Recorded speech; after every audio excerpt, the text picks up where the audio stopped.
لیکن शैतान, हम समझते काबे के सामने कुछ नहीं हो सकता.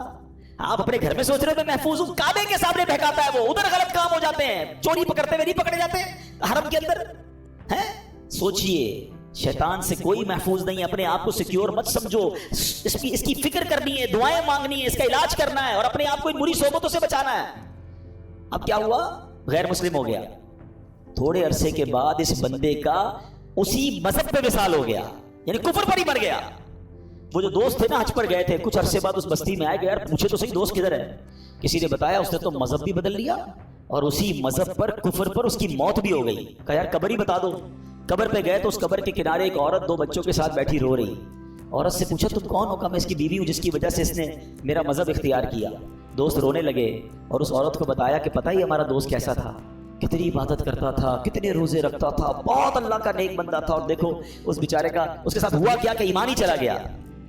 औरत ने जब ये सुना कि मेरा शोहर इतना नेक था, उसके दिल में इस्लाम की मोहब्बत आई. वो औरत कलमा पढ़कर मुसलमान हो गई.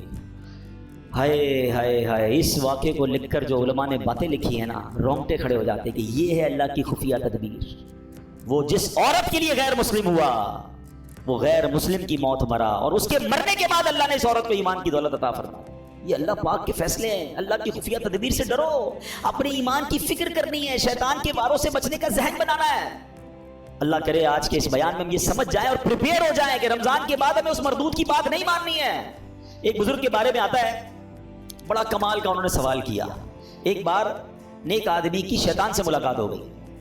उन्होंने शैतान से कहा कि ऐ इब्लीस बता मैं तेरे जैसा कैसे बन सकता हूँ. Very strange question. इब्लीस कहता है पूरी दुनिया में आज तक कभी मुझसे किसी ने ऐसा सवाल नहीं किया, मेरे जैसा कौन बनना चाहता है. कहा बस तू बता दे तेरे जैसा बनने का तरीका क्या है. इब्लीस तो खुश हो गया, चलो एक दूसरा पार्टनर मिला, भाई कोई तो है जो मेरे जैसा बनना चाहता है. कहा बहुत आसान है मेरे जैसा बनना. आप 2 काम कर लें कि आप नमाजों में सुस्ती करें और झूठी हो या सच्ची बस ज्यादा कसमें खाया करें. वो नेक शख्स पता क्या कहता है, मैं अल्लाह ताला से वादा करता हूं जिंदगी में आइंदा कभी ये 2 काम नहीं करूंगा. शैतान कहता है आपने धोखा दिया मुझसे मेरा राज ले लिया. मैं भी वादा करता हूं कि आइंदा कभी किसी को नसीहत वाली बात नहीं बताऊंगा. मगर what we get from that incident, ये 2 बातें बड़ी खतरनाक हैं. नमाजों में सुस्ती और ये बात बात पर कसमें खाना. कुछ लोगों का तो तकिया कलाम है, अल्लाह की कसम, रसूल की कसम. अरे भाई तुमसे कसमें किसने बोला है? हर बात पे कसम खानी है. सौदा बेचना है तो कसम, क्यों कसमें खानी है? प्लीज कसमों की आदत खत्म करें. ये सौदा बिक तो जाता है कसमें खा के, बरकत उड़ जाती है, लेकिन पहली बात ज्यादा सीवियर है ना, नमाजों में सुस्ती. हम जबान से नहीं कहते मगर हम जबान हाल से प्रैक्टिकली क्या मैसेज दे रहे होते हैं. क्या शैतान जब तक तू बंद था ना तब तक हम अल्लाह के बंदे थे, तब तक मस्जिदों में जाते रहे. अब जब तेरी बारी खत्म, अब तू छूट के आएगा तो हम अब तेरी बात मानेंगे. क्या इस बार भी ऐसा पैगाम दोगे? नियत कर लें इंशाअल्लाह, कुछ भी हो जाए इस बार मस्जिद छोड़ के नहीं जाएंगे इंशाअल्लाह. नमाजों की पाबंदी करेंगे. ये शैतान का वार है, वो पहले सुस्त करता है नमाज में, याद रखिएगा. पहले आपकी जमात जाएगी, ठीक है, उसके बाद वो कहेगा सुन्नतें पढ़ने की क्या जरूरत है, नफल पढ़ने की क्या जरूरत है. ये बड़ा मक्कार है. आप देखिए पता है शैतान की प्लानिंग क्या होती है. इतना मक्कार है कि नमाजी को ये नहीं बोलेगा नमाज छोड़ दे. पता ये पक्का है भाई नमाजी के, जमात छोड़ देना यार कोई बात नहीं, घर में भी तो हो ही जाती है. पहले जमात छोड़वाएगा, मस्जिद से दूर कर दिया. अब कहेगा यार इतनी बड़ी नमाज पढ़ने की क्या जरूरत है, नफल तो छोड़ दे. डायरेक्ट नफल छूटेंगे.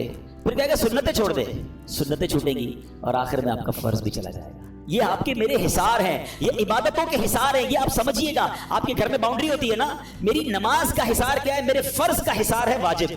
ये समझ लो बाउंड्री है. वाजिब के बाद एक बाउंड्री है सुन्नत की, उसके बाद एक बाउंड्री है नफल की. अगर मैंने नफल पकड़ के रखे ना मेरे सुन्नत नहीं जाएगी, अगर सुन्नत पकड़ के रखे तो वाजिब नहीं जाएगा, वाजिब पकड़ के रखे तो फर्ज नहीं जाएगा.